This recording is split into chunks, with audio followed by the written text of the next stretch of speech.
అందరికీ నమస్తే. ఇక కేసీఆర్ అందరికీ తెలిసిన పదమే. పార్టీ మొత్తం ఖతమైపోతా ఉన్నది. రోజుకి ఒకళ్ళ తర్వాత ఒకళ్ళు, ఒకళ్ళ తర్వాత ఒకళ్ళు. బండి పోచారం శ్రీనివాసరెడ్డి, మళ్ళా చూసుకుంటే అక్కడ జగిత్యాల ఎమ్మెల్యే సంజయ్ కుమార్, ఈరోజు రీసెంట్గా కాలే యాదయ్య. ఇక వీళ్ళు ముగ్గురు ఒకళ్ళ తర్వాత ఒకళ్ళు, ఒకళ్ళ తర్వాత ఒకళ్ళు పోతా ఉంటే కేసీఆర్ వీటిపై ఇంట్రెస్టింగ్గా కీలకంగా మాట్లాడుతూ ఉన్నాడు. గిదో లెక్కన నాకని చెప్పేసి చెప్తా ఉన్నాడు. పార్టీ కార్యకర్తల్ని వేలాది సంఖ్యలో పిలుచుకొని సమావేశాలు నిర్వహిస్తూ ఉన్నాడు. గిదో లెక్కన ఒక్కళ్ళు పోతే 10 మందిని తయారు చేసుకుంటా అని చెప్తున్నాడు.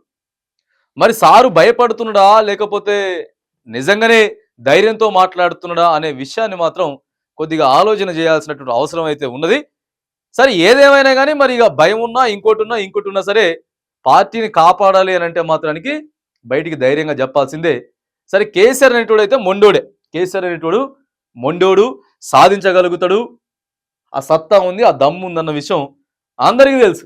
అన్ని పార్టీ వాళ్ళకు కూడా తెలుసు. అన్ని పార్టీ వాళ్ళకి తెలుసు. మరి ఏం చెప్తున్నాడు అంటే ఇది నాకు పెద్ద లెక్కే కాదని చెప్తున్నాడు. పోతే పోతారు, దొంగలు పోయి దొంగలతోనే కలుపుతా ఉన్నారు అని చెప్తున్నాడు. ఈ దొంగలు కూడా పోయి దొంగలతోనే కలుపుతా ఉన్నాడు. ఇక ఇప్పటి నుంచి అసలైన రణరంగం స్టార్ట్ అయిద్దని చెప్తా ఉంటే ఓ పక్క బీజేపీ కావచ్చు కాక సరే ఏవైనా కానీ కమిషన్ల మీద కమిషన్లు కేసీఆర్ని అరెస్ట్ చేయాలి, లోపలేయాలని చెప్పి నోటీసుల మీద నోటీసులు ఓ పక్క తయారు చేస్తూ ఉన్నారు. ఓ పక్క కమిషన్ల మీద కమిషన్లు నోటీసులు వస్తూ ఉన్నాయి. విచారణకు హాజరు కావాలని చెప్తా ఉంటే కేసీఆర్ మాత్రానికి తన స్ట్రాటజీని ఉపయోగించి మరి కార్యకర్తల్ని పెంచుదాం, యువరక్తం ఏదైతే ఉందో దాన్ని పార్టీలోకి ఆహ్వానిద్దామని చెప్పేసి ఉన్న ఎమ్మెల్యేలు మీరు పోవద్దు అని చెప్పేటటువంటి చెప్పి ప్రయత్నం అయితే రోజు సమీక్ష సమావేశాలు నిర్వహిస్తాం అని చెప్తా ఉన్నాడు. గింత కూడా ఫరక్ పడదని చెప్తున్నాడు. ఇప్పటికే మరి ఒక 4 ఎమ్మెల్యేలేమో బీజేపీలోకి పోదామని చూస్తూ ఉన్నారు. ఇంకొక 4 మొత్తం కలిపితే పోతే ఇంకో 10 మంది కూడా పోవచ్చు కాక పెద్ద ఆశ్చర్యమే లేదు. ఇప్పటికీ 6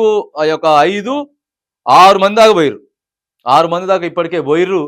మరి ఆ కాళే యాదవ్ గురించి కూడా ట్రోల్స్ జరుగుతూ ఉన్నాయి. ఏదేమైనా కానీ పార్టీ మారడం అనేది పెద్ద హేయమైనటువంటి చర్య. సరే ఏదేమైనా కానీ ఇగో ఇది లెక్క పెద్ద లెక్కే కాదు, నాకు పెద్ద ఫరకే పడదు, తయారు చేసి చూపిస్తా అని చెప్తున్నాడు. మరి కేసీఆర్ ఏ లెక్కన ముందుకు పోతాడు, ఏంది కథ అనేది మరి కొద్ది రోజుల్లోనే మనం చూడబోతా ఉన్నాం.